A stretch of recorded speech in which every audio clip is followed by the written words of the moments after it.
శ్రీ భక్త కార్యకల్పద్రుమ గురు సార్వభౌమ శ్రీమద్ రాజాధిరాజ యోగి మహారాజ త్రిభువనానందాద్వైత భేద నిరంజన నిర్గుణ నిరాలంబ పరిపూర్ణ సదోదిత సకల మత స్థాపిత శ్రీ సద్గురు మాణిక్ ప్రభు మహారాజ్ కీ జై.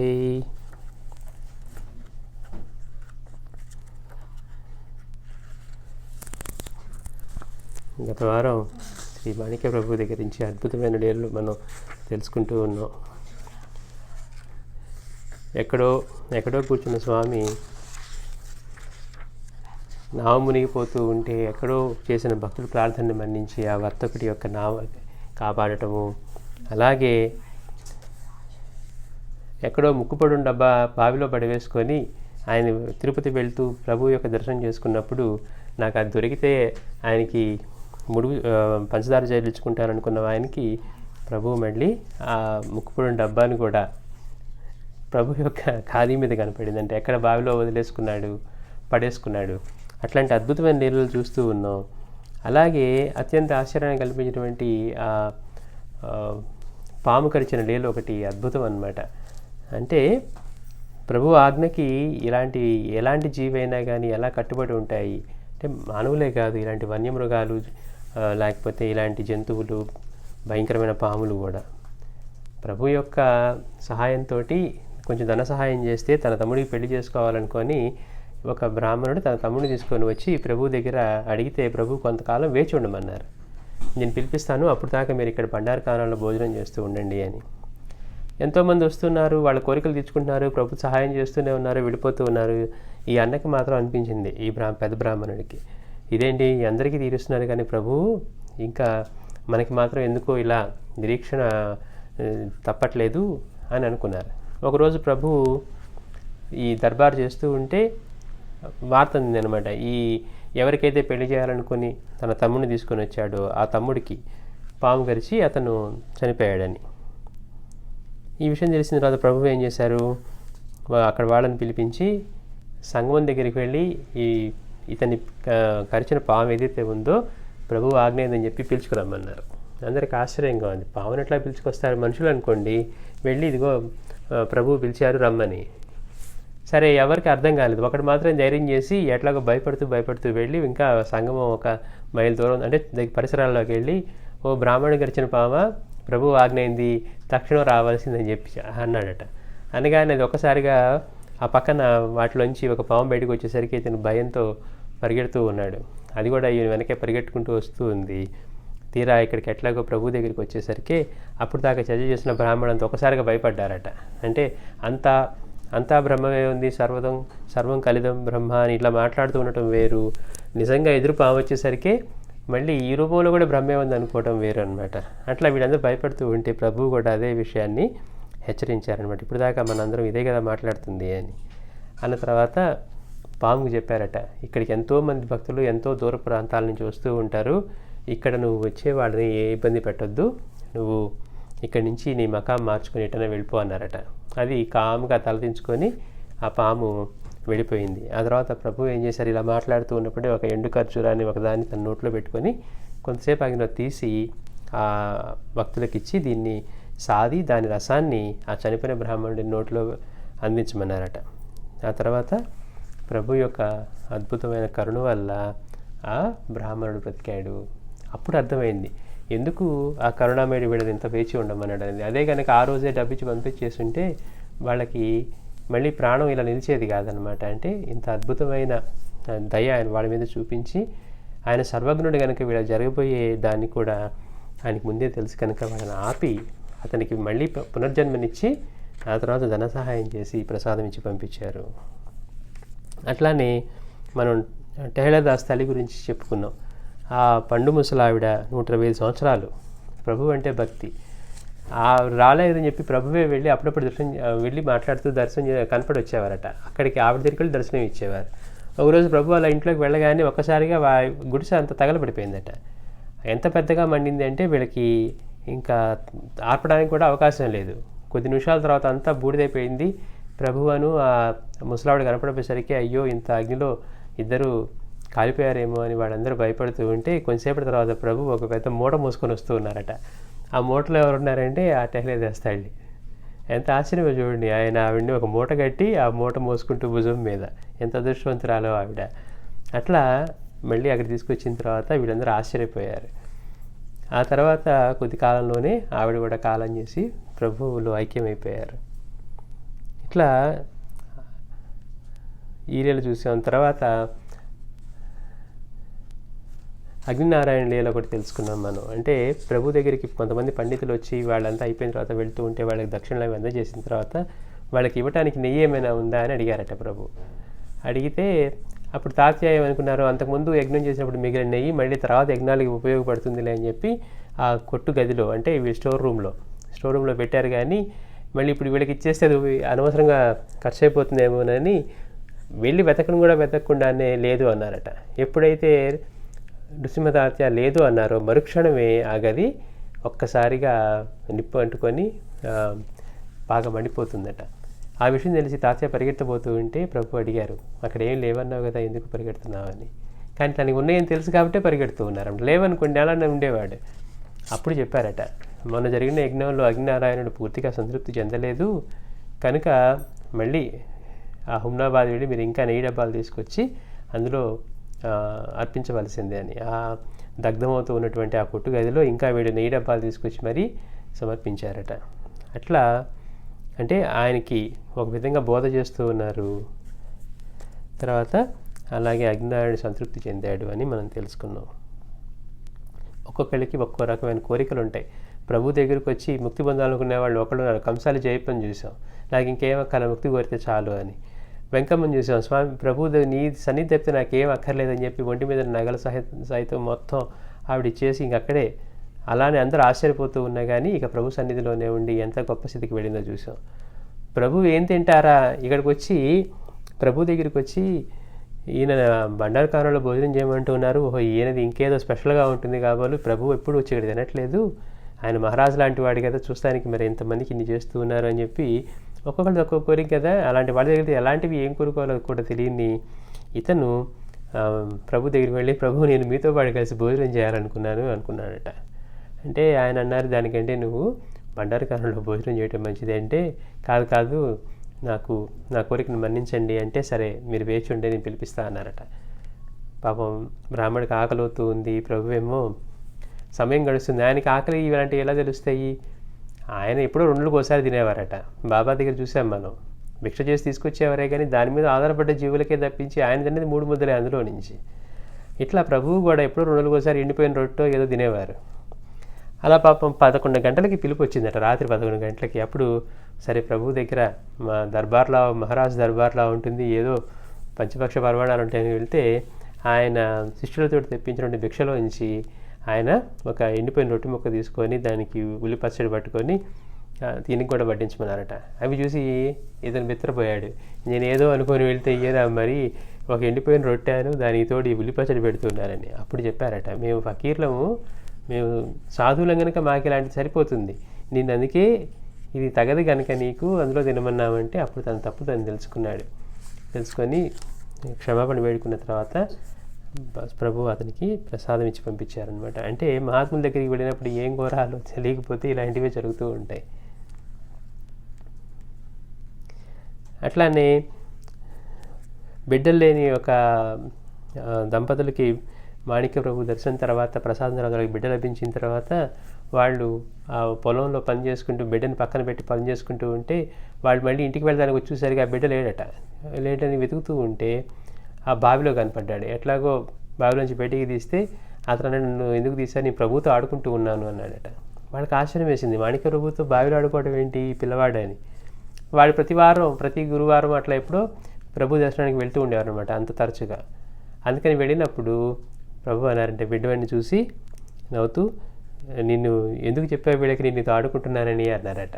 అట్లా అంటే ఇది ఎంత సత్యమో మనం బాబాలీలు కూడా చెప్పుకున్నాం. దానికి తల్లి మర్చిపోయినా కానీ ఆయన మర్చిపోడు. అంటే ఆయన యొక్క అనుగ్రహం పొందితే ఎలా ఉంటుంది అంటే, తల్లి అయినా తన బిడ్డని మర్చిపోవచ్చేమో కానీ ఆయన మాత్రం మర్చిపోడు. అందుకే వర్షం పడుతుందని మర్చిపోయిన తల్లిదండ్రులకి అక్కడ బాబా కాపలా కాస్తూ ఉన్నారు. ఒడిలో ఉన్న బిడ్డను మర్చిపోయి భర్త పిలిచాడని లేకపోతూ కొలువులో పడబోయిన బిడ్డని ఇక్కడ చేయకాల్చుకొని కాపాడుతూ ఉన్నారు. అంటే మనం సద్గురువు యొక్క ప్రేమ ఎలా ఉంటుంది అంటే, మనం అనుకుంటాం తెలియనప్పుడు తల్లిదండ్రుల కంటే ఎక్కువ ప్రేమించే వాళ్ళు ఎవరు ఉండరని. వాళ్ళకంటే కూడా అంటే అసలు వాళ్ళ ప్రేమతో పోల్చలేమన్నమాట. అట్లా అనుక్షణము తల్లిదండ్రులు మనం ఈ జన్మలోనే చూడగలరు, వాళ్ళకి ఓపికనంతవరకు చూడగలరు. చిన్నప్పుడు ఎంతో ప్రేమగా చేసిన వాళ్ళు ఓపిక ఎప్పుడైతే అంటారు, అమ్మ మా వల్ల కాదు అంటారు. కానీ గురువు ఈ జన్మకే కాదు అన్ని జన్మలకు కూడా, పైగా తల్లిదండ్రుల ప్రేమకి పరిమితులు ఉంటాయి, కానీ ఆయన ప్రేమకి పరిమితులే ఉండవు అన్నమాట. అది మనం గమనించవలసిందే. సద్గురువు సకల దేవతా స్వరూపం. ఒక భక్తుడికి తులజాపురం వెళ్ళి అక్కడ అమ్మవారికి తన ముడుపు చెల్లించుకొని వెళ్తే అమ్మ దర్శనం ఇచ్చి, నువ్వు ఇక్కడికి కాదు వెళ్ళి మాణిక్యనగర్లో ఉన్న మాణిక్య ప్రభుకు సమర్పించుకో అంటే, ఇది ఏదో కల్లో నాకు సరి వచ్చింది, ఇది నిజమో కాదు అనుకొని వెళ్ళబోతూ ఉంటే మళ్ళీ అమ్మవారు అక్కడ గుడిలో పూజారికి ఇచ్చి, వాడు చెప్పినా కానీ వస్తూ ఉన్నాడు, వాడికి ఎదేళ్ళు నువ్వు చెప్పు అన్నారట. సరే ఆ పూజారి కూడా బయలుదేరి దారిలో కలుసుకొని అమ్మవారి ఆజ్ఞ అయింది, మనం వెళ్ళి మాణిక్య ప్రభువుకి సమర్పించమని చెప్పారంటే, వీళ్ళిద్దరూ వెళ్ళినప్పుడు ప్రభు ఇలా నిదర్శనమైంది కనుక మీరు ఇవి స్వీకరించవలసింది అంటే, అప్పుడు ప్రభు అన్నారట, భవానీ ఆజ్ఞ అయితే కనుక మేము స్వీకరిస్తాము అని. అంత స్వీకరించడమే కాకుండా వాళ్ళు అక్కడ కొద్ది రోజులు ఉంటే వాళ్ళందరికీ కూడా ఆ దర్బార్లో కొంచెంసేపు అమ్మవారిగా దర్శనం ఇచ్చారట ప్రభు. అట్లా సద్గురువు సకల దేవతా స్వరూపం. వెంకటేశ్వరుడిగా దర్శనం ఇచ్చారు, ఇక్కడ అమ్మవారిగా దర్శనం ఇచ్చారు. అవి సద్గురువు అనేవాడు సకల దేవతా స్వరూపం అనే విషయాన్ని మనకి తెలియజేస్తూ ఉంటాయి. కాకపోతే దత్తప్రభు యొక్క లీలల్లో అంతటా కూడా మాటలతో చెప్పడం కంటే అనుభవాన్ని ప్రసాదిస్తూ ఉంటారు ఆయన. మిగిలిన వాళ్ళందరూ అంతటా భగవంతుడే ఉన్నాడు, అన్ని రూపాలు ఆయనవే అని చెప్తూ ఉంటే, ఈయన మాత్రం ప్రత్యక్ష అనుభూతినిస్తూ ఉన్నారు. కాలం పట్టుకి ఆ రోజుల్లో చిన్నప్పుడే ఆ మాట అన్నారు, నువ్వు నిజమైన దేవుని ఎలా పూజించవు అన్నారు. అంటే వాళ్ళ నాన్నగారు వచ్చి ఇది నువ్వు చేస్తున్న పూజని భంగపరిచాడని బాధపడుతూ ఉంటే కాలం పట్టుతో ప్రభు అన్నారు, మరి నాకు నిజమైన దేవుడిని ఎవరు చూపిస్తారంటే కళ్ళు మూసుకో అన్నారు. అతని కళ్ళు మూసుకోగానే అతనికి శంకరుడి దర్శనమైంది. అంటే ప్రభువే శంకరుడు అని చెప్పి ఆయన అటువంటి అనుభవాన్ని పొందాక చిన్నప్పుడే బాలలీలల్లోనే మనం ఆ లీలను గమనించాం. అట్లా ఆయనే శంకరుడు, ఆయనే వెంకటేశ్వరుడు, ఆయనే భవానీ మాత, ఆయనే సర్వదేవతా స్వరూపం అని మనం గత వారం తెలుసుకున్నాం అన్నమాట. అట్లాగే ప్రభు దగ్గరికి ఇట్లా ఎంతోమంది తమ కళను ప్రదర్శించుకోవడానికి వచ్చేవాళ్ళు వస్తూ ఉంటారని చెప్పుకున్నాం. అలా ఒక పంజాబీ పైల్వాన్ వచ్చాడనమాట ప్రభు దగ్గరికి. వచ్చి ప్రభు పైకి ఎలా వచ్చాడు, పైల్వాన్ కాబట్టి తన దగ్గర ఉండే శిష్యులు కూడా వేసుకొని వచ్చాడట, తను ట్రైనింగ్ ఇస్తున్న వాళ్ళని. వచ్చి ప్రభు దర్శనం చేసుకుంటే ప్రభు ఏం చేశారంటే, వీళ్ళ ఖర్చులకు గాను రోజుకి 10 రూపాయలు ఇవ్వమన్నారట. ఆ రోజుల్లోనే వీళ్ళ అంటే అది ఇంతమంది శిష్యవర్గం ఉండేసరికి వీళ్ళకి ఒక 10 రూపాయలు ఇవ్వమని చెప్పి ఏర్పాటు చేశారు ప్రతిరోజు. ఈ పైల్వాను బాగా అహంకారం, అంటే నేను బాగా గట్టివాడిని అని, పంజాబీ పైల్వాన్ అనమాట. ఒక చేతికి ఒక బంగారు కడియం లాంటిది ఉండేది, ఇంకో చేతికేమో గడ్డితో ఒక గడియం లాగా ఉండేది అనమాట. అహంకారం తలకెక్కినప్పుడు ఏమనిపిస్తుంది అంటే ఎట్లానే ఉంటుంది. అతను అన్నాడట, ఎవరైనా కానీ నన్ను కుస్తీలో కనుక గెలిస్తే ఆ గెలిచిన వాళ్ళకి ఈ బంగారు కడియాన్ని ఇచ్చేస్తాను అని. అంటే ఏంటి, ఎవరు గెలవలేరు అన్న ధైర్యం ఇలా ఉండేదట. సరే ప్రభు యొక్క అనుగ్రహం వల్ల అక్కడ కొన్ని రోజులు ఉన్నాడు. ప్రభువేమో అతనికి రోజు 10 రూపాయలు సంస్థానం నుంచి ఖర్చులకి ఏర్పాటు చేశారు. అయితే ఒకరోజు ప్రభు దగ్గరికి వచ్చి, ప్రభు మీరు నాకు సర్టిఫికెట్ ఇవ్వండి, మనం శ్రీ గురు చేతిలో చూసినట్టు, అంటే మేము వేదాలన్నీ చదువుకున్నాము, మమ్మల్ని ఎవరు గెలవలేరని ఆ బ్రాహ్మణులు విర్రవీగినట్టుగానే ఇతను వచ్చి, ప్రభు మీరు ఇక్కడ నన్ను గెలవగలిగిన వాళ్ళు ఎవరూ లేరు కనుక మీరు ఒక సర్టిఫికెట్ ఇప్పించవలసింది నాకు అని కోరుకున్నారట. ఏమని కోరుకుంటే ఈయనన్నారు, నాలాంటి వాడి సర్టిఫికేట్ ఇస్తే ఉపయోగం ఏంటి, నేనా ఫకీర్ని కనుక నేను ఇచ్చే సర్టిఫికేట్కి వాల్యూ ఉండదు అన్నారట. అంటే అతను ఏమన్నాడు, మీ బిరుదులోనేమో రాజాది రాజా అని పెట్టుకున్నారు, మీరేమో ఫకీర్ని అంటున్నారు, ఇంకా అలాంటప్పుడు మీ బిరుదులో ఇది ఎందుకు అని కొంచెం ఇలా తేలిగ్గా మాట్లాడారనమాట. అంటే ఏమవుతుంది, అహంకారం తలకెక్కితే మనం అనుకుంటే మర్చిపోతూ ఉంటాం కదా, మన గుండె మనమే కొట్టించుకుంటున్నాం అనే అహంకారంలో ఉంటాం మనం. అంటే మన చేతిలో ఏమి లేని విషయాన్ని మర్చిపోయి అహంకారం తలకెక్కినప్పుడు ఇట్లా మాట్లాడతాం అనమాట. మీరు రాజు కాకపోతే మీ బిరుదావలో రాజాది రాజుని ఎందుకు పెట్టుకున్నారు, మహారాజుని ఎందుకు పెట్టుకున్నారు, దాన్ని తీసేయండి అన్నాడట. సరే ఇలా మాట్లాడుతున్నప్పుడు ఒక దొమ్మరి ఆట బృందం వాడు వచ్చిందట. వచ్చి ప్రభు దగ్గర ప్రదర్శన చేస్తామంటే ప్రభు అన్నారు, నాకు ఇప్పుడు దాని మీద ఆసక్తి లేదు, కానీ మీ బృందంలోంచి ఎవరైనా సరే ఈ పైల్వాన్తో మీరు ఫైట్ చేయవలసిందే అని కోరారట, అడిగారట ప్రభు. అడిగితే ఆయన చూసి వీళ్ళందరూ వెలికి పిల్లలా ఉన్నారు, అతనేమో పుల్లా ఉన్నాడు, అందుకని ఎక్కడ ప్రభు వీళ్ళతో మేము పోరాటం అంటే ప్రాణాలతో చెలగాటం ఆడటమే, అతనేమో సింహంలా ఉన్నాడు, మేము ఇంత బక్కపలచగా ఉన్నామంటే ఏమైంది ప్రయత్నించండి పర్వాలేదన్నారట. సరే ప్రభు చెప్పారు కదా అని ఒక బక్కపలచడు అతను ముందుకొచ్చాడు. ముందుకొస్తే ప్రభు ఏం చేశారు, తమ చేతిలో దండాన్ని తీసి కింద కొట్టారట. ఎట్లా అయితే శ్రీగురుడు అంటే ఒక చండాలుడిని సైతం, అంటే తక్కువ జాతిలో ఉన్నవాడిని సైతం కేవలం 7 గీతలు దాటించిన పూర్వజంలోనే గుర్తు చేసి ఇంత విభూతి పెట్టి అతని చేత వేదాలు పలికించాడు, ఆ అహంకారాన్ని తొలగింపజేశాడు వేద పండితులకి. అలానే ఇక్కడ ప్రభువు కూడా కేవలం తన దండాన్ని అలా కింద కొట్టి ఇప్పుడు వెళ్ళి వాళ్ళతో చేయమన్నారట. కుస్తీ పట్టమనేసరికి వీళ్ళిద్దరూ కూడా దానిలోకి వెళ్ళి కుస్తీ పట్టడానికి సిద్ధమైన తర్వాత ఈ బక్కపలసిన వాడిని చూసి ఆ పంజాబీ పైల్వాన్ నవ్వుతూ అన్నాడంట, నేను కాసుకోక్కర్లేదు, కొట్టుకో చూద్దాం, నిన్ను ఒక్క దెబ్బ కొడుతూ పడేస్తానన్నారట. అన్నాడే కానీ అహంకారంతో అక్కడ ప్రభు యొక్క కృప ఉందని తెలియట్లా. ఇతని అహంకారాన్ని అణచడానికి ఒక చిన్న నెల చేస్తున్నారు ప్రభు. ఒక్కసారి ఆ బక్కపలసిన అతను ఎవరైతే ఉన్నారో ప్రభు నువ్వు వెళ్ళి అతనితో కుస్తీ పట్టన్నారో అతని దెబ్బకి ఇంత గట్టి పంజాబీ పైల్వాన్ కూడా కింద పడ్డాడట, వెలికల పడ్డాడు అతనితో పాటు పట్టుతూ ఆ కుస్తీ పట్టులో. వేసిన తర్వాత అతని గుండెల మీద కూర్చుని అయ్యేసరికి తనకి గర్వభంగం అయిపోయింది.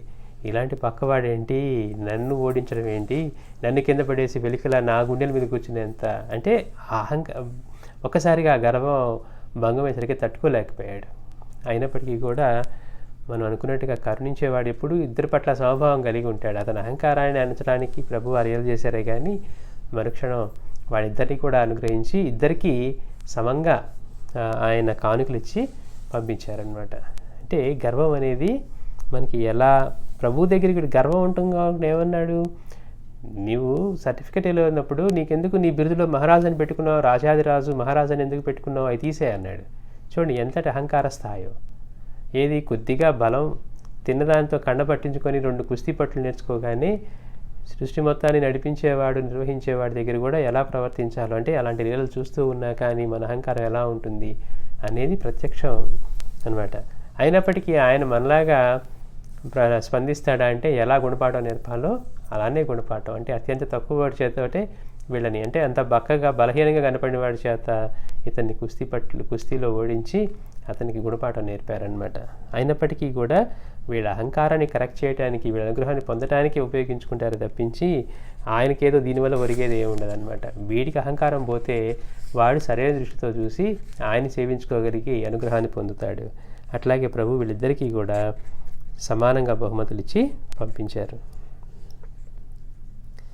అలానే నాందేడ్ నుంచి ఒక గొప్ప పండితుడు వచ్చాడు మాణిక నగరానికి వచ్చి, అంటే ప్రభు గురించి వినున్నాడు అనమాట.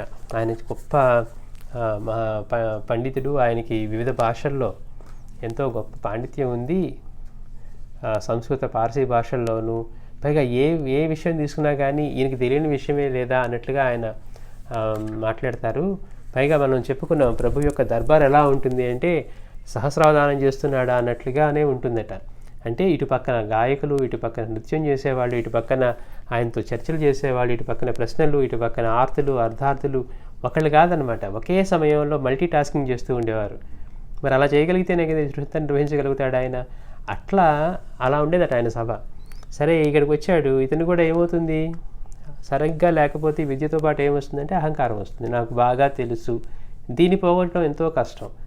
నాకు బాగా తెలుసు అన్న అహంకారం వస్తే కనుక దాన్ని పోగొట్టడమే కష్టం అంటారు. మాస్టర్ కూడా అదే చెప్తారు. అందుకు మహాత్ముల దగ్గర, ఎందుకు గురువు దగ్గర శాస్త్రాలు తెలుసుకోవాలి అంటే ఆ తెలుసుకున్నప్పుడు శాస్త్రాలను ఎట్లా ఉపయోగించుకొని దాని నుంచి ఉన్నతి పొందాలో తెలుస్తుంది. అలా కాకపోతే మనంగా తెలుసుకుంటే, కాని వారి దగ్గర తెలుసుకుంటే మనకు తెలుసు అన్న అహంకారం వచ్చి గురువు యొక్క అనుగ్రహానికి కూడా దూరం చేస్తుంది.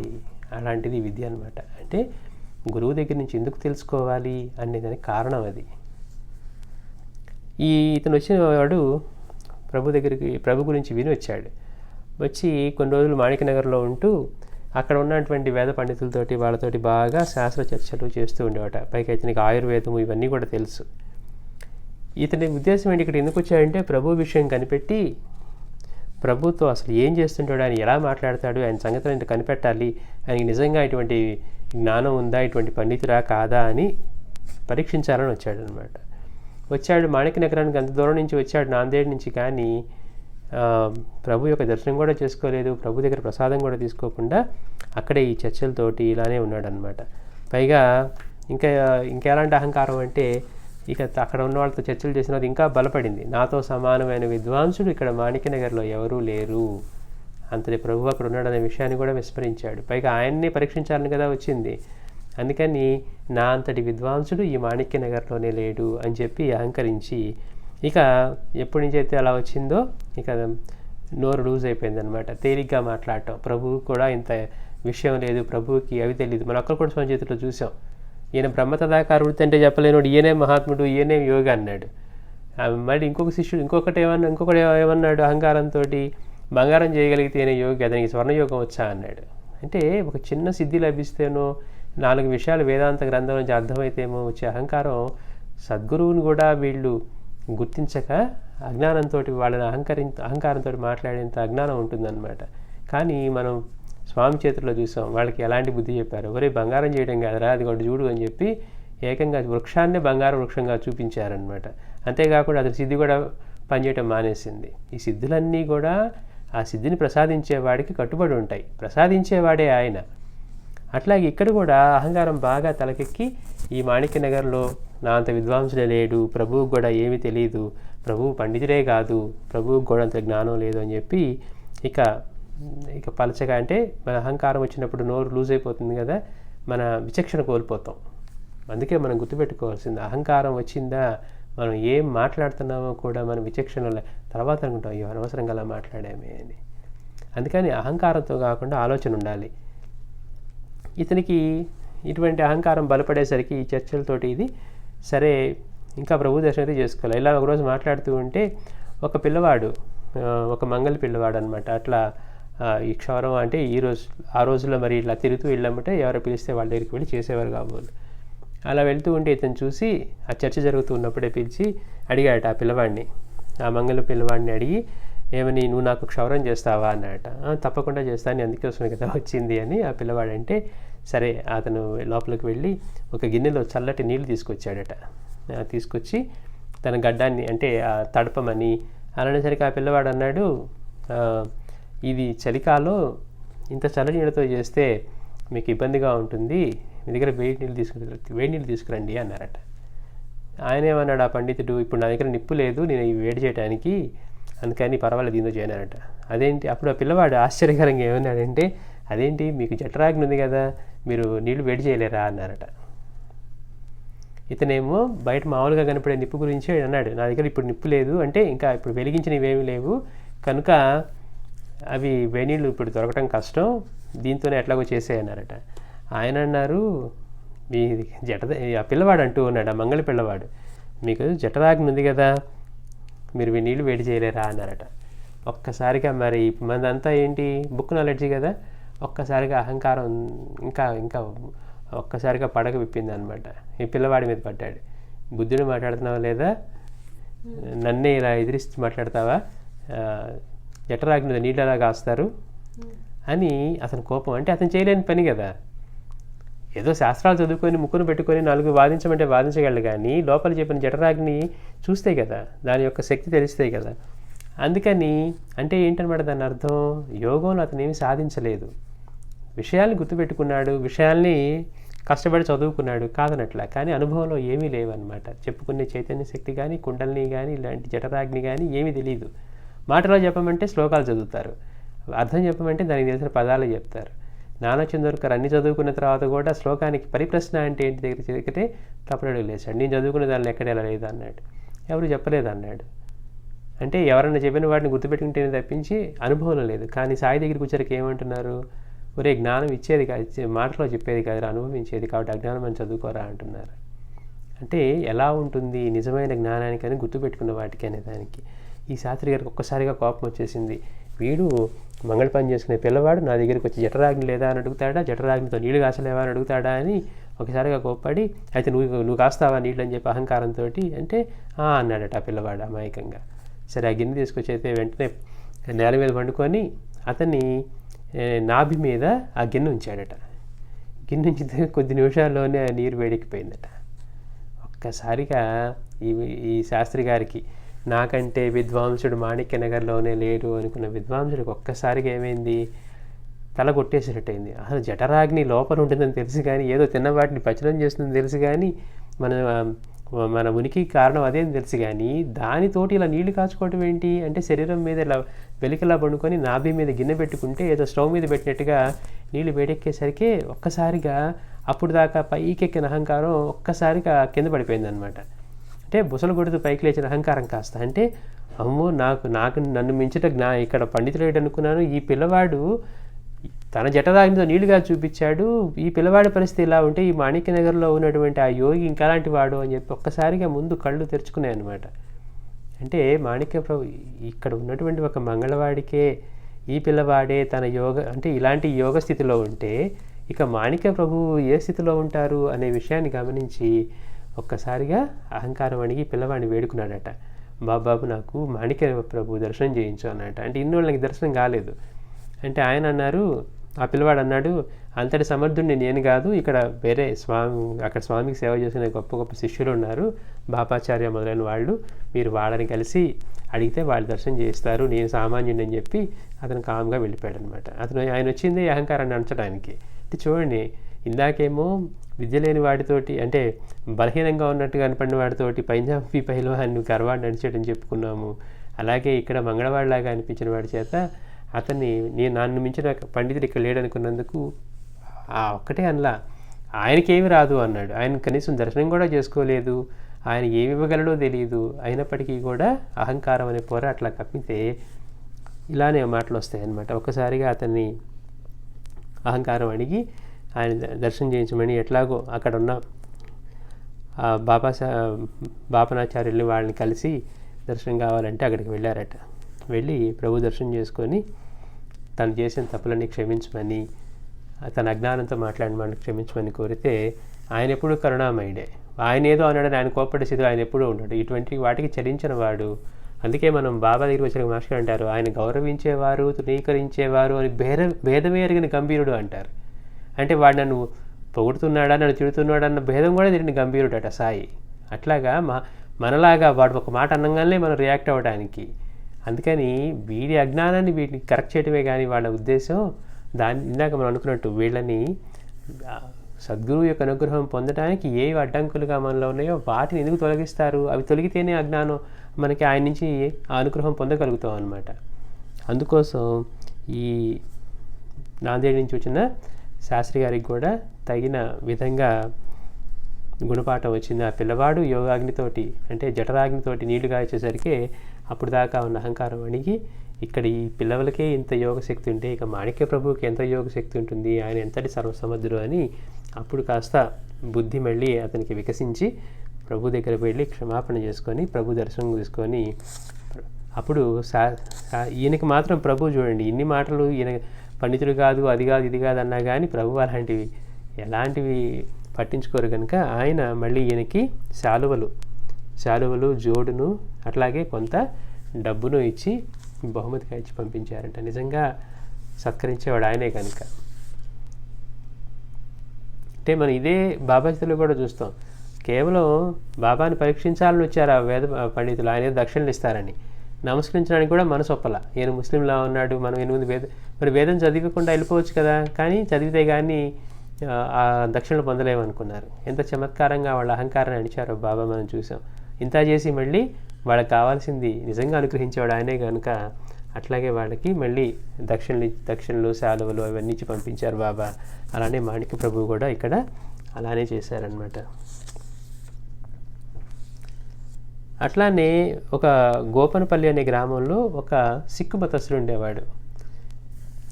ఆయన భార్య ఇద్దరూ కూడా మాణిక్య ప్రభు అంటే ఎంతో భక్తి కలిగి ఉండేవారు అనమాట. అందుకని ఒకసారి వీళ్ళు అక్కడి నుంచి ప్రభు దర్శనానికి వెళ్ళాలని చెప్పి ముడుపు కట్టుకున్నారట.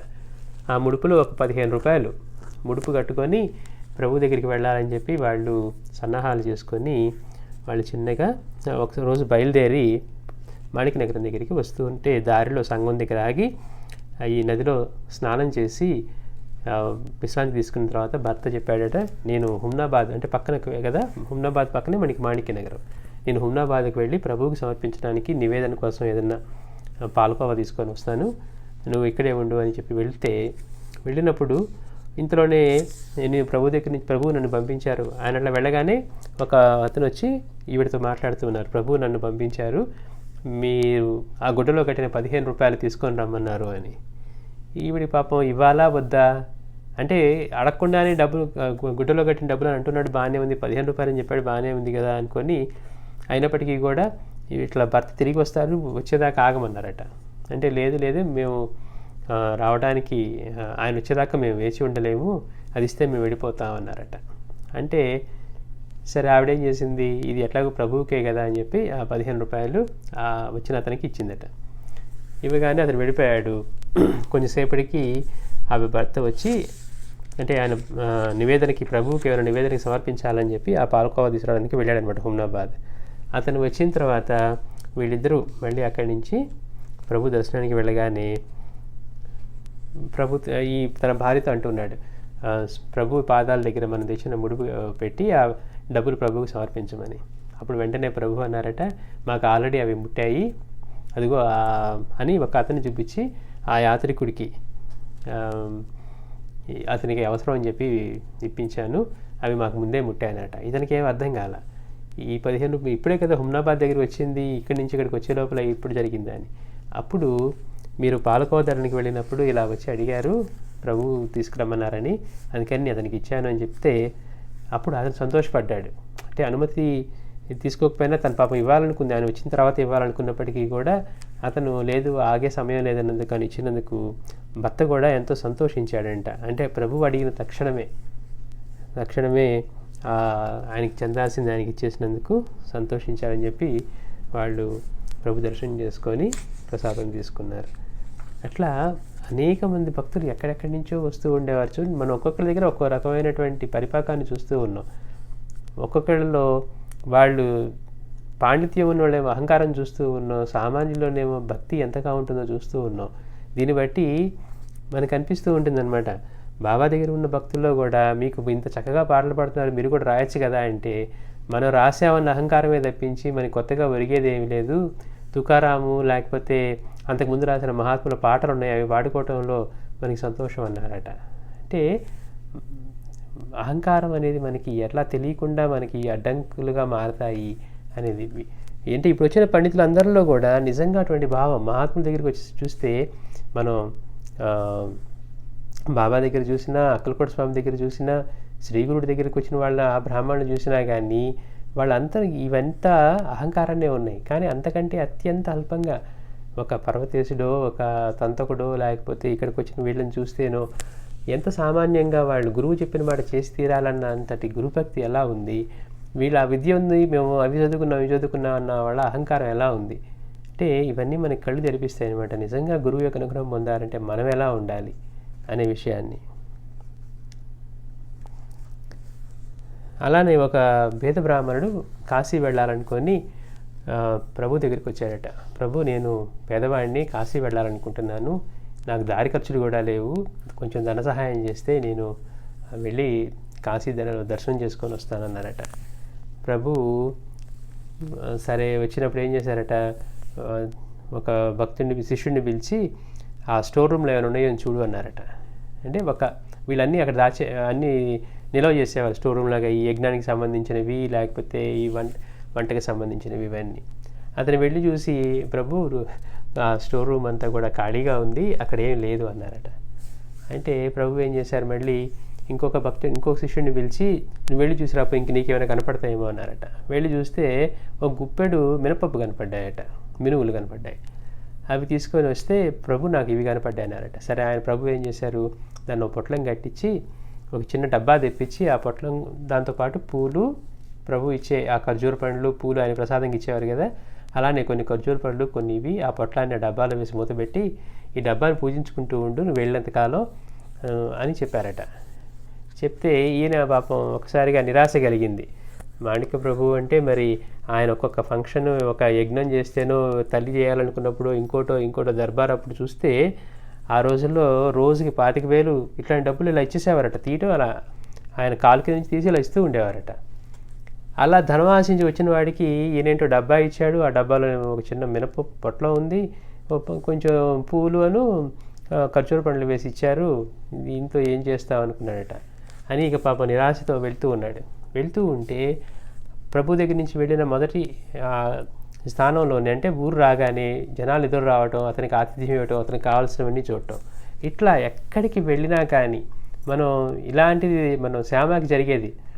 నువ్వు అక్కడికి వెళ్ళిరా అంటే అన్ని ఏర్పాట్లు జరిగేవట. ఒక్కొక్కళ్ళు వచ్చి ఎదురొచ్చి ఊరేగింపులా తీసుకెళ్ళేవాళ్ళట. అన్ని క్షేత్రాలు దర్శింపు చేసి బాబా అంటారు కదా, నీకంటే ముందు నేను అక్కడికి వస్తాను అని.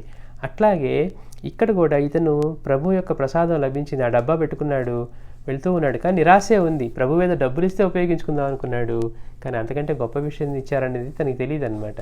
అంటే అనుభవంలోకి వస్తే కానీ మనకు అర్థం కాదు. అట్లా పాపం ఎక్కడికి వెళ్తూ ఉన్నా ఏం కావాలన్న వస్తువునేట, ఎవరెవరో వస్తారు, ఎవరెవరో ఆతిథ్యం ఇస్తారు, తనకు కావాల్సినవి గొప్పగా జరుగుతూ ఉన్నాయి. అసలు ఇంత అద్భుతంగా ఒక యాత్ర జరిగిందా అన్నట్టుగా ఏ లోటు లేకుండా తృప్తిగా దర్శనం చేసుకొని ఆనందంతో ప్రభు దగ్గరికి వచ్చాడట. వచ్చి ప్రభు తమ దయ వల్ల అంత బాగా గొప్పగా జరిగిందంటే, సరే ఆ డబ్బా ఇటు ఇవ్వన్నారట. ఆ డబ్బా ఇచ్చిన తర్వాత ఆ డబ్బా మూత తీసి దాని వాసన చూసి అవి పడేసేసి ఇంకా సెలవు తీసుకొని వెళ్ళమన్నారట. ఇంకా వెళ్తూ ఉంటే ఇంకేముంది, ఎక్కడికి వెళ్ళినా కానీ ఎదురవుతున్నారు అనుకుంటే ఈ డబ్బా తీసేసుకొని ప్రసాదం వెనక్కి ఇచ్చేసిన తర్వాత వెళ్తూ ఉంటే ఒక్కడు పలకరించేవాడు లేదు, ఒక్కడు ఆతిథ్యం ఇచ్చేవాడు లేడు. అంటే ఇప్పుడు దాకా నాకు జరిగింది ఇదంతా కేవలం ప్రభు ఇచ్చిన ప్రసాదం వల్లే ఇది. అంటే మనం అనుకుంటే ఒక రకంగా చూస్తాం. ఇలాంటివి స్వామీజీ చేతుల్లో కూడా ఒకసారి చెప్పుకున్నాం మనం. ఆయన దగ్గరికి పెళ్లి కోసం వచ్చాడు. ఎప్పుడు ఎవరి దగ్గరికి మహాత్మ దగ్గరికి వెళ్ళని వాడు ఇక తప్పనిసరి పూర్ణానంద స్వామీజీ దగ్గరికి వచ్చి, స్వామి ఇలా పెళ్లి కుదుర్చుకున్నాను, కానీ పేదవాడిని, మరి వాళ్ళేమి ఇంత కట్నం అడుగుతున్నారంటే, ఏముంది అది ఆ సంబంధమే నిశ్చయం చేసుకో అన్నారట. ఇక స్వామీజీ మనకి అప్రూవల్ ఇచ్చేసారే కనుక ధన సహాయం కూడా ఆయనే చేస్తారంటున్నారట. ఇక పెళ్లి కుదిరోలు కనుక వెళ్తే స్వామి 11 రూపాయలు ఎంతో ఇచ్చి అవి ఇచ్చి పంపించారట. ఒక్కసారిగా అతను ఏదో 1,00,000-1,50,000 ఇస్తాడు, 2 లక్షలు ఇస్తాడు, వాడు కట్నం అడిగింది అనుకుంటే, తీరా స్వామీజీ ఇట్లా ఇచ్చారు ఏంటా అని అనుకున్నాడు. ఆయన చెప్పారట, నువ్వు ఈ తీసుకెళ్ళి డబ్బాలో వెయ్యి అని చెప్పారట. ఆ రోజు నుంచి, అంటే అది నమ్మకం లేకపోయినప్పటికీ కూడా గురువు యొక్క అనుగ్రహం లభించింది, ఆయన మాట ఇచ్చారు కదా, ఆ రోజు నుంచి వాళ్ళకి ఏం కావాలంటే అవి, ఎవరెవరో వస్తారు, ఎందుకు తెచ్చిస్తారో తెలియదు, వీళ్ళకి కావాల్సినవన్నీ వాళ్ళు ఎప్పుడు వాళ్ళ జీవితంలో చూడని సంపదని, వైభవాన్ని, సిరిని చూస్తూ ఉన్నారట. స్వామి ప్రసాదం 11 రూపాయలు ఇచ్చి నువ్వు అది డబ్బాలో పెట్టుకొని ఉంచు అని అని ఇక ఎంతగా జరుగుతుంది అంటే, ఇక వీనికి కావాల్సినవన్నీ కూడా అవే వస్తున్నాయి. వీళ్ళేమనుకుంటున్నారు, స్వామీజీ ఇస్తే కొనుక్కుందాం అనుకుంటున్నారు, కానీ ఏవి కావాలో ఆయన అన్నీ అలా నడిపిస్తూనే ఉన్నారనమాట. అట్లాగే మనకి ప్రసాదం యొక్క విలువ తెలియకపోతే ఇలా ఉంటుంది. ఇలాంటి లీలలు మనకి పూర్ణానంద స్వామి దగ్గర కనపడతాయి, ఇట్లా మహాత్ముల యొక్క ఈ ప్రసాదం యొక్క లీలలు. అట్లాగే ఈ బ్రాహ్మణుడు కూడా, అయ్యో ఈయనేముంది ఇంత మినపప్పు పొట్లం కట్టించారు అని అనుకున్నాడు. కానీ అతని కాశీ యాత్ర అంతా కూడా ఎంతో అద్భుతంగా, అంటే సద్గురు యొక్క అనుగ్రహంతో, ఆయన ప్రసాదంతో ఎంతో అద్భుతంగా జరిగి అతను మళ్ళీ ఇక్కడికి వచ్చిన తర్వాత ఆయన ఆ డబ్బాని తీసుకొని పారవేసేశారు. తర్వాత ఇక అక్కడి నుంచి వెళ్తూ ఉంటే పాపం ఆయన ఇంటికి వెళ్తూ ఉంటే దారిలో ఎవరు పలకరించలేదు, ఎవరు ఆతిథ్యం ఇవ్వలేదు. అప్పుడు కానీ ఈ ప్రసాదం యొక్క మహిమను సంపూర్ణంగా అతను తెలుసుకోగలిగాడు. అట్లాగే చిటికొప్ప అనే ఒక గ్రామం నుంచి ఐనుద్దీన్ అనే ఒక ముసల్మాన్ ఉపాధ్యాయుడు ఉండేవాడు, టీచర్, ముస్లిం టీచర్ ఉండేవాడు. ఈయనేంటి బాగా ఈ అరబీ ఈ భాషలు బాగా తెలుసు అనమాట. అది కాక ఖురాన్ బాగా చదువుకున్నాడు. అరబీ, పార్సీ భాషలతో పాటు ఖురాన్ బాగా చదువుకునేసరికి ఇతనందరూ గౌరవించేవాడు. కానీ మనం అనుకున్నట్టుగా విద్యతో వచ్చేది అహంకారం ఎలా ఉంటుందో తెలుసుకుంటూ ఉన్నాం. ఇతను ఇక హిందువు అనే మాట వస్తే వాళ్ళని తిడుతూ ఉండేవాడట. అంటే ఆ మత పిచ్చి ఒకటి, దానికి తోడు విద్య ఉండటం వల్ల బాగా ఎట్లా పడితే అట్లా వాళ్ళందరినీ తిడుతూ ఉండేవాడట. ఒకసారి ఇతని స్టూడెంటు రామకృష్ణ పంత్ అనే అతను అంటే ఆ ముస్లిం దగ్గరే ఇతను ఉండేవాడు, టీచర్ కదా, ఉపాధ్యాయుడు చేస్తుండే కదా, ఆయన దగ్గర ఉన్నటువంటి స్టూడెంట్ అనేటువంటి రామకృష్ణ పంత్ తన తండ్రితోటి మేనమామతోటి బయలుదేరి మాణిక్య నగరానికి వెళ్తూ ఉన్నామని చెప్తే, ఈయన కూడా ఏం చేశారు, ఎట్లయినా సరే ప్రభువును కూడా అక్కడికి వెళ్ళి తిడదామని చెప్పి వాళ్ళతో పాటు నేను కూడా వస్తానని చెప్పి వాళ్ళతో బయలుదేరి అక్కడికి వెళ్ళాడట. అక్కడికి వెళ్ళి దూరం నుంచి ప్రభువుని చూడగానే ఒక్కసారికి ఇతను మార్పు వచ్చేసింది, అంటే అహంకారం తగ్గింది. అయినప్పటికీ కూడా అక్కడికి వెళ్ళి చిన్నగా ఎట్లాగో ప్రభు దర్శనం దగ్గరికి వెళ్ళినప్పుడు ప్రభుతో అన్నాడట, ఏమని, మనిషిని మనిషి పూజించడం ఎంతవరకు కరెక్టు, ఇది కరెక్ట్ కాదని నాకు ఖురాన్లో ఇలా చెప్తుందని చెప్పారట. అనగానే ప్రభు అలాగా అని చెప్పి ఒక 8 వాక్యాలు చెప్పారట ఖురాన్లోవి. దీనికి భిన్నంగా మనిషిని పూజించడం అనే విషయం గురించి, అంటే మహాత్ముల్ని పూజించడం అనే విషయం గురించి ఖురాన్లో అతను ఒక విషయం చెప్తే, ఒక వాక్యం చెప్తే, ఖురాన్లో ఉన్న మిగిలిన 8 వాక్యాలు ప్రభు చెప్పారట. చెప్పేసరికి ఇతనికి షాకింగ్. ప్రభువుకి ఇన్ని విషయాలు ఎలా తెలుసు?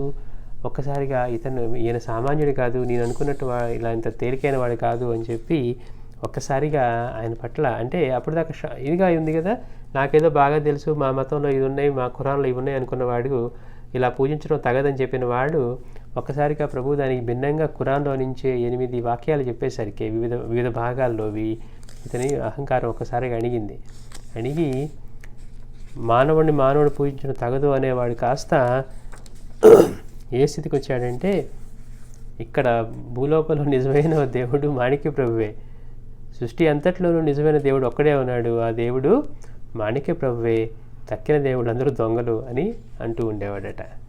అట్లా విద్యతోటి, మత పిచ్చితోటి, ఎవరన్నా అహంకారంతో వస్తే వాళ్ళకి తెలియని విషయాలు కూడా ప్రభువు వాళ్ళకి తెలియజేసి, అంటే మాస్టర్ అంటారు, బాబాకి వేదాలు తెలుసు, ఖురాను, అట్లాగే బైబిల్, ఇవన్నీ కూడా తమ విషయాన్నంతటిని ఆయన సమర్పించుకున్నాయి. అట్లా ఆయన తెలియని విషయమే ఉండదన్నమాట. ఏకనాథ భాగవతం గురించి చెప్తున్నా బాబా చెప్పే మాట వింటే, బాబా ఏకనాథ భాగవతం అంటున్నారా, ఏకనాథ ఇంకో బృందావనం అని అంటున్నారే, ఇంకో గ్రంథం ఉందా అనుకునేవారట. కానీ ఏకనాథ భాగవతంలో బృందావనం అనే పదాన్ని ఎలా వాడాడో ఆయన తెలుసుకున్న తర్వాత ఆశ్చర్యపోయారు. అంటే ప్రతి ఒక్క గ్రంథంలోనూ ప్రతి చిన్న విషయం కూడా ఆయనకి ఎంత డీటెయిల్డ్గా తెలుసు, అసలు ఎలా సాధ్యం ఈ గ్రంథాలు ఇలా చదవడం అనే విషయంలాగా. ఎవరికన్నా ప్రశ్నలు వస్తూ ఉంటే, అదిగో అక్కడ మందిరంలో జరుగుతూ ఉన్నటువంటి పురాణం వినుపో, నీకు ప్రశ్నకు సమాధానం వస్తుంది. అంటే మందిరంలో ఒకటి జరుగుతుందని, ఆ గ్రంథంలో ఈ విషయం చెప్పబడిందని, లేకపోతే అక్కడ కూర్చొని తత్వాలు లెక్క పెట్టుకుంటూ ఉంటే ఇంట్లో ఈ తత్వాలు అర్థం కాకపోతే మళ్ళీ దక్షిణ కోసం పంపించి ఎట్లా తెలియజేసేవారో చూస్తే వారికి తెలియని విషయమే ఉండదు అనమాట. మొత్తానికి ఆధారమైన వాళ్ళు అన్న విషయం వాళ్ళు తెలుసుకోగలుగుతారనమాట. ఇట్లా ప్రభు దగ్గరికి అనేక మంది అనేక రకాలుగా వచ్చి ఆయన అనుగ్రహం పొందారు. అట్లా ఈ ఐనుద్దీన్ ఉస్తాద్ కూడా ముందు మత పిచ్చితోటి హిందువులు అనే వాళ్ళని దూషిస్తూ ఉండేవాడు. అందులో వీళ్ళందరూ మహాత్ముని ఇలా పూజిస్తూ ఉన్నారు, మనిషి పూజించడం తగదు, ఇది మా ఖురాన్లో ఇలా చెప్పలేదని చెప్పి అహంకారంతో ఉండేవాడు. కాస్త తన స్టూడెంట్తో పాటు వెళ్ళి ప్రభువుని ఎట్లయినా తిట్టాలనుకుని వెళ్ళి సంకల్పంతో వెళ్ళిన వాడు అక్కడికి వెళ్ళి ముందు ప్రభు దర్శనం కాగానే, మనం ఎప్పుడు చెప్పుకుంటూ ఉంటాం, మహాత్ముల దర్శనంలో ముందు మనం విషయాన్ని మర్చిపోతాం అనమాట. అక్కడికి వెళ్ళగానే లభించే వాళ్ళ సన్నిధిలో లభించే దాంతో ముందు కొంత పరివర్తన, మార్పు వస్తుంది. అట్లా ఇతనికి కూడా చూడగానే మార్పు వచ్చింది, అహంకారం అడిగింది. అయినప్పటికీ ధైర్యం చేసి ప్రభువుని అడిగితే, ప్రభుతో ఈ మాట చెప్తే దీనికి భిన్నంగా ఆయన అందులో నుంచి 8 విషయాలు కోట్ చేసేసరికి ఒక్కసారిగా కంగు తిన్నాడు. ప్రభువుకి తెలియని విషయమే లేదు అన్న విషయం అతనికి అర్థమయ్యి, ఈయన చాలా గొప్ప మహాత్ముడు అన్న విషయాన్ని తెలుసుకొని ఆయన గర్వభంగం అయిన తర్వాత అప్పటి నుంచి ఎంతో నమ్రతాభావం కలిగింది. ప్రభు అంటే ఎంతో పూజ్యభావం కలిగి, ఈ సృష్టి అంతట్లోనూ నిజమైన దేవుడు ఈయన ఒక్కడే, మిగిలిన వాళ్ళందరూ కూడా దొంగలు అంటూ ఉండేవాడు. అంటే ఇంకా వాళ్ళని మనుషులు మానేసి మిగిలిన వాళ్ళు అంటూ ఉన్నాడు. కనీసం మాణిక్య ప్రభువుని ఆయన గుర్తించగలిగాడు ప్రభు యొక్క అనుగ్రహంతో. మళ్ళీ వచ్చేవారు ప్రభు సన్నిధిలో జరిగే ఉత్సవాలు, మాణిక్యనగర్లో జరిగే ఉత్సవాలు, అలాగే బ్రీఫ్గా ప్రభు యొక్క శిష్యులు ఎవరున్నారు, తర్వాత ఇక సమాధి ఘట్టం, ఇవన్నీ వచ్చే వారం తెలుసుకుందాం. మనం అనుకున్నట్టుగా అక్కడ ముఖ్యంగా 5 ఉండేవాళ్ళు. 5 కూడా ఒకరి తర్వాత ఒకరు వెళ్ళిపోవాలా అనుకున్నట్టుగా 1-2 సంవత్సరాల్లోనే 5 వెళ్ళిపోవడం అనేది కూడా మనం తెలుసుకుంటాము. ఆయన అవతార లీలని అట్లా గుప్తం చేయటం, ఇవన్నీ మనం వచ్చేవారం చూద్దాం. శ్రీ భక్త కార్యకల్పద్రుమ గురు సార్వభౌమ శ్రీమద్ రాజాధిరాజయోగి మహారాజా త్రిభువనానంద అద్వైత భేద నిరంజన నిర్గుణ నిరాలంబ పరిపూర్ణ సదోదిత सकल मत स्थापित श्री सद्गुरु माणिक प्रभु महाराज की जय। श्री सच्चिदानंद सद्गुरु साईनाथ महाराज की जय। साईराम।